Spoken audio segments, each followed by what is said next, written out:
Hello and welcome to this, the first of many videos looking at the online version of a programming language called Scratch. Scratch, as you can see from the current background, is a very visual learning environment, and it allows us to introduce people to the basic concepts of programming in a drag and drop fashion where pupils are able to identify what makes a character move around the screen by dragging and dropping blocks into a programming window. Scratch, as we've said, is online, and to find it we go to Google and simply type in Scratch, and it's the first one that we see there, scratch.mit.edu. Because this is a cloud-based programming language, we are able to create an account and save all of our programs in the cloud, meaning that we can access them from anywhere that has an internet connection and predominantly from any device.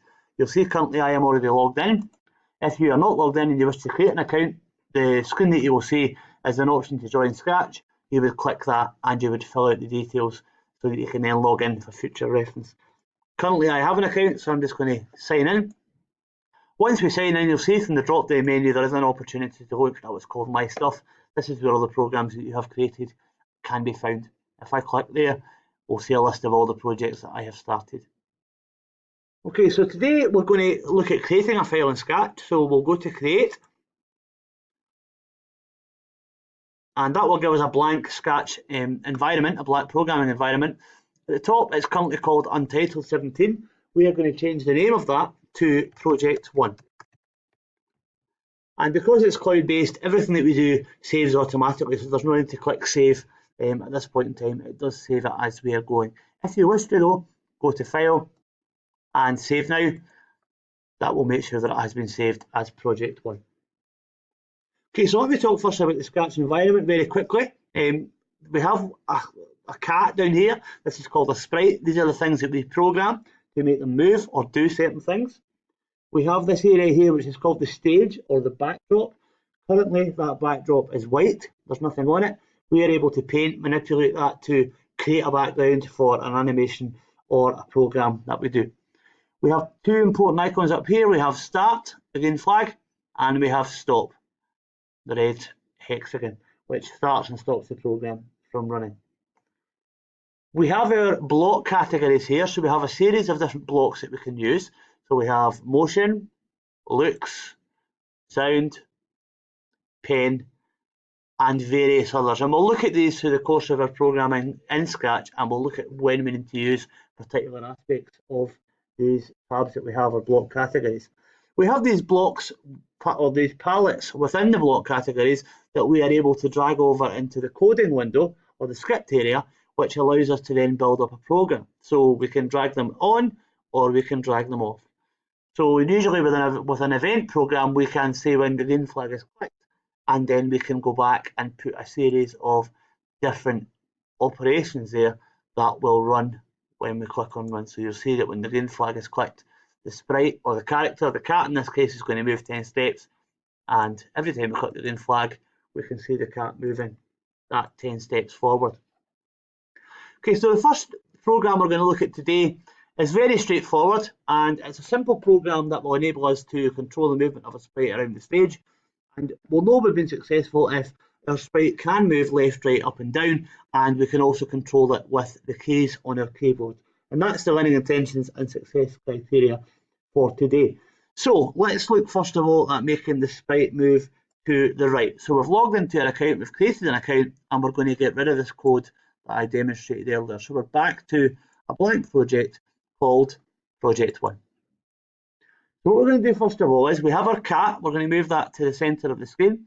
And what we want to do with our cat, or our sprite in this case, is we want it to move 10 steps.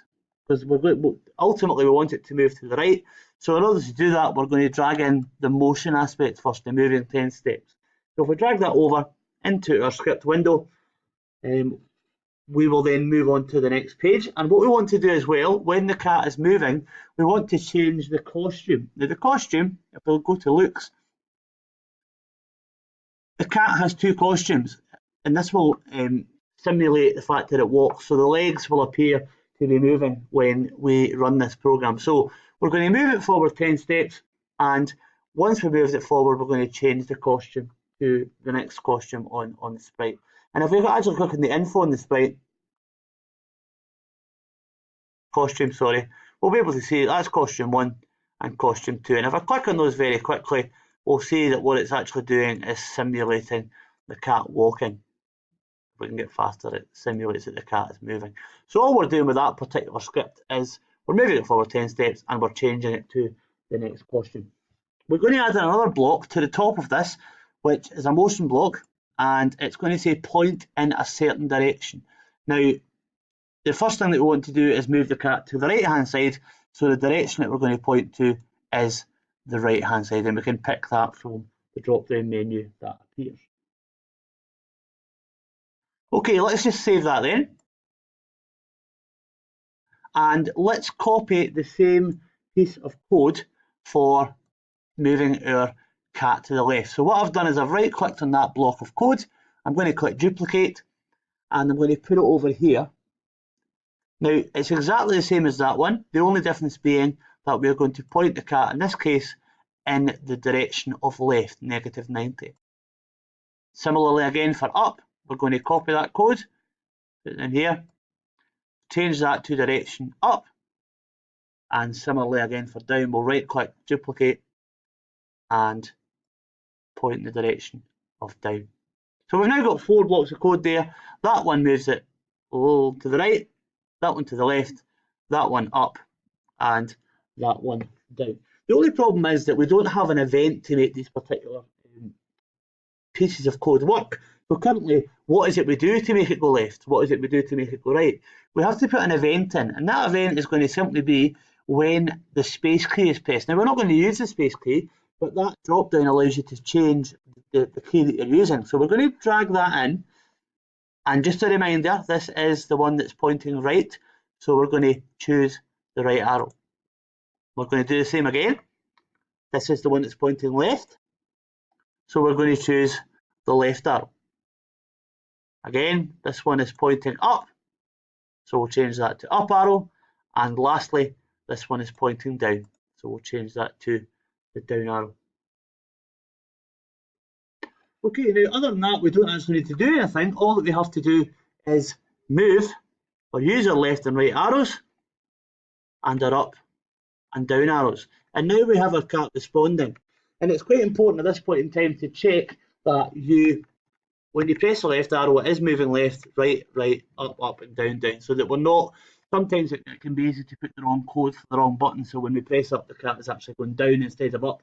So we now have our cat moving up, down, left, and right. So what we're going to do is we're just going to save that. And what I would like you to do at this point in time is pause the video, have a go at this yourself, get it working, and then resume it, and we'll just finish that particular task off. Okay, hopefully you've all had a chance to code this in Scratch, and you have now saved it as project 1, and your cat is, or your sprite, sorry, in this case, is moving up, down, left, or right. One last thing that we're going to add to it, just before we change the costume, we are going to put in a little bit of the cat saying something, and when it says something, it doesn't actually say it through the speakers on the computer, but it will actually demonstrate it as a speech bubble on the screen. So we're going to go to looks, and we're going to drag in a say hello. Now that is just a default, hello is the default. We're going to change what that says to whatever we like, and for the right, cat moving to the right, we're going to change that hello to going right. Now, the good thing about Scratch is that you can test your program as you build it up. So rather than do this for the other 3 movements, I'm going to try the right hand side first to make sure that that will work. And as we see there, as I'm going right, it's now saying going right.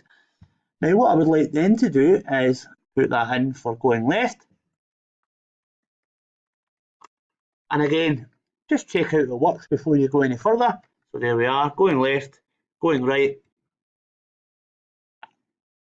going up, and then going down.